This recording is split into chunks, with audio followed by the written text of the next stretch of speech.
Hi, this is Alex from devstories.eu. PyTorch Fundamentals, Episode 9 of 18.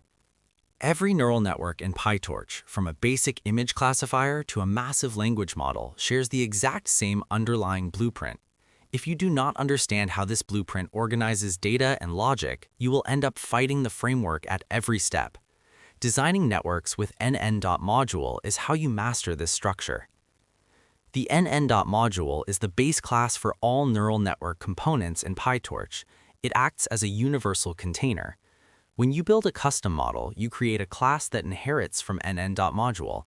This inheritance automatically gives your class the ability to track its own parameters, calculate gradients, and integrate smoothly with the rest of the PyTorch ecosystem.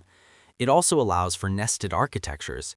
You can place modules inside other modules, creating a tree of layers that the parent module tracks and manages as a single unit. Consider setting up the blank skeleton of a brand new image classifier. Building this skeleton requires defining two specific methods, the initialize method and the forward method. PyTorch enforces a strict separation of concerns between these two stages. First is the initialize method. Think of this as your inventory.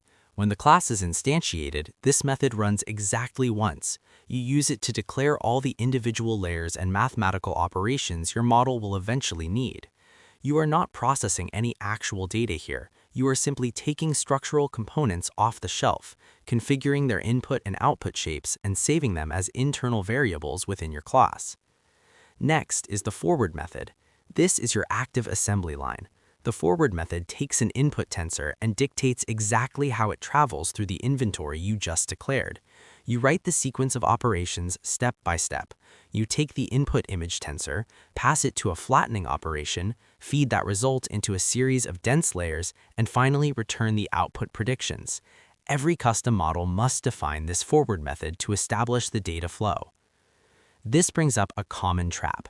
Because you explicitly wrote the data flow logic inside a method named forward, the natural instinct is to pass your data by calling model.forward. Do not do this. You must call the model directly as if it were a regular function, passing your input straight to the instantiated model object. Under the hood, executing the model object directly triggers several critical background hooks that PyTorch needs to manage the network state.